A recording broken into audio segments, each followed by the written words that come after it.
This are the top finance YouTubers, and this are their top side hustle videos, promising lots of money in short time. I will test if this side hustles really work or are they just scams.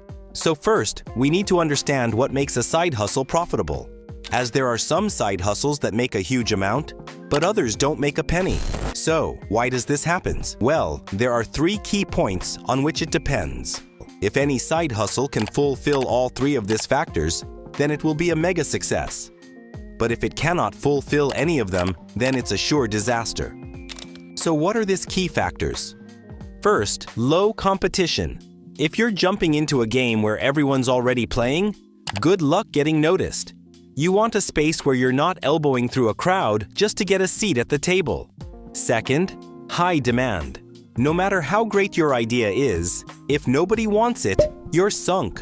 A profitable side hustle needs a hungry market ready to bite. And third, scalability. Can it grow? If your side hustle caps out at pocket change, it's not building you that wealthy future you're chasing.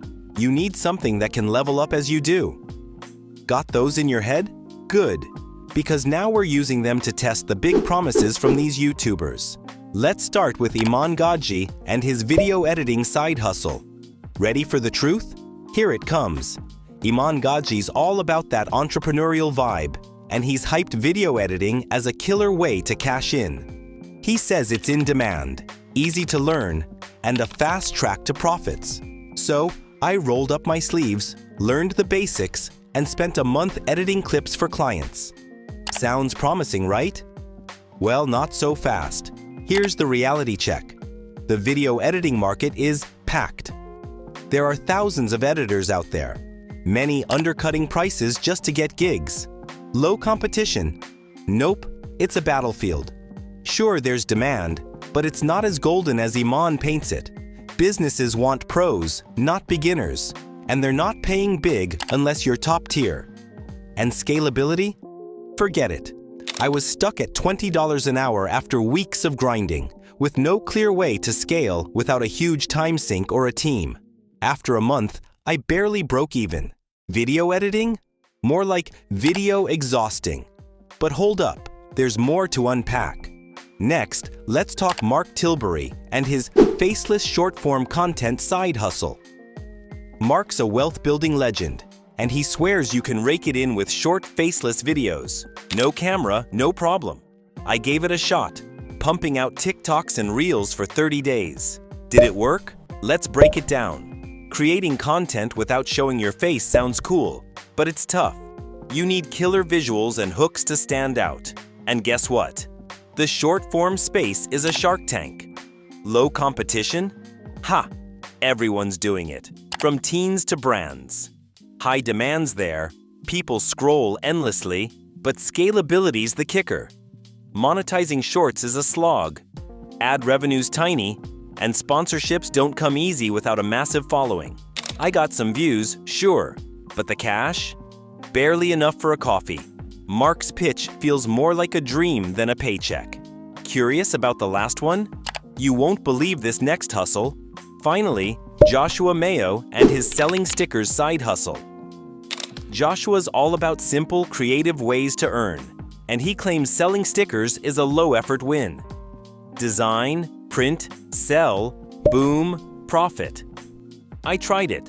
Set up a store, made some designs, and marketed them for a month. Easy money, right? Not quite. Here's the deal. The sticker market is flooded. Etsy's drowning in sellers, and standing out is a nightmare. Low competition's out the window. Demand? It's there, but it's niche, and most buyers aren't dropping big bucks on stickers. Scalability's the real joke. Profit margins are razor thin after printing and fees. I sold a handful, but after costs, I was left with crumbs. Selling stickers? More like sticking yourself with a dud. But wait, what does this all mean? Now you might be thinking, these guys are successful. How can their ideas flop? Here's the twist. They're selling you the highlight reel. These YouTubers built their empires with audiences and resources most of us don't have. What worked for them years ago, or with their clout, doesn't translate to a beginner in today's crowded market. It's not a scam, but it's not the full story either. Feeling a little nervous about your next move? You should be, because time's ticking, and the wrong hustle could cost you. So, what's the real lesson here? Not every shiny side hustle is your ticket to wealth. Instead of chasing hype, use those 3 factors: low competition, high demand, scalability, to find something that fits you. Maybe it's consulting in a niche you know cold, or selling a digital product you can scale endlessly. Me? I'd rather invest in a side hustle like this channel, sharing what I learn with you, because it's got room to grow and a crowd that's eager to listen. Look, I get it. Finding the right path to riches can feel overwhelming, but that's why I'm here. If this video opened your eyes, stick around. Hit that subscribe button. All right, that's it for today. Thanks for watching. Before I go, here's a final thought. Wealth isn't about quick fixes. It's about smart choices. Pick your hustle wisely, and I'll see you in the next one. Bye.